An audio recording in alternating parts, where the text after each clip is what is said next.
Closing statements. So you each have 2 minutes. So Ms. Audrey Yu.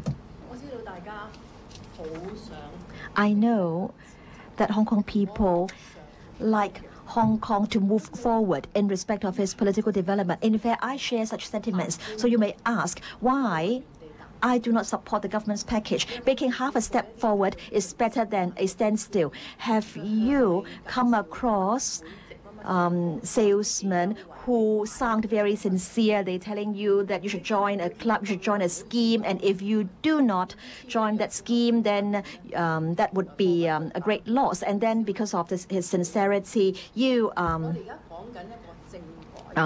make the deal. But then, you know, after you've made the deal, it's difficult to turn back. So we're talking about very solemn matter. If you make a wrong step, there's no turning back. The functional constituencies were introduced in 1985, and since then we have only seen an increase, no decrease in the number of functional constituencies.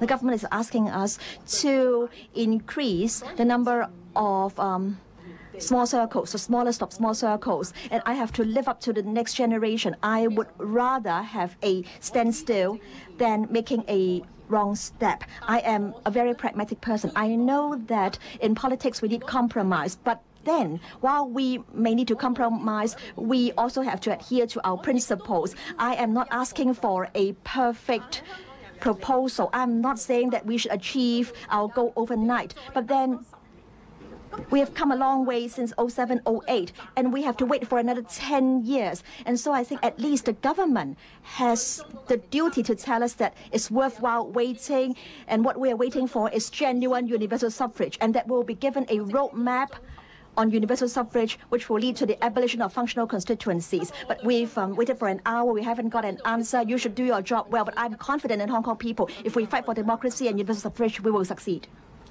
Mr. Chief Executive, for many years, the dispute over constitutional reform has unsettled Hong Kong people.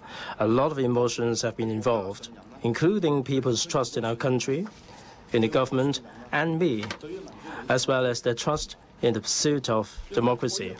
To break this deadlock, all those involved in public administration must show their commitment and make clear their support for this reform package. In 2005, the pan-democratic bloc joined forces to veto the reform package. As a result, the community paid a high price. If the pan-democrat camp continues to oppose for the sake of opposing, then Hong Kong will be doomed to stay put. Empty talk and refusal to move ahead will not lead to democracy, and in fact will not lead Hong Kong anywhere. Universal suffrage is our common goal.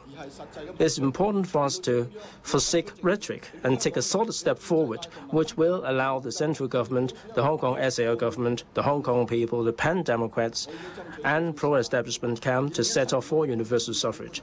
I've already secured a timetable for universal suffrage. The CE and LegCo may be elected by universal suffrage in 2017 and 2020, respectively.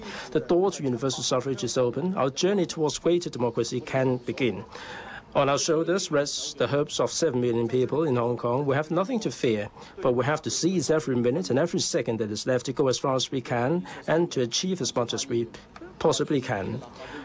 To colleagues in the pan-democratic camp and to all members of the LegCo, your support for the constitutional reform package on June the 23rd may seem like a small step, yet history will prove that it is a giant leap forward for our democratic development, and Hong Kong people will remember your courage today and on June the 23rd. Thank you very much, Hong Kong, and thank you very much to the people of Hong Kong.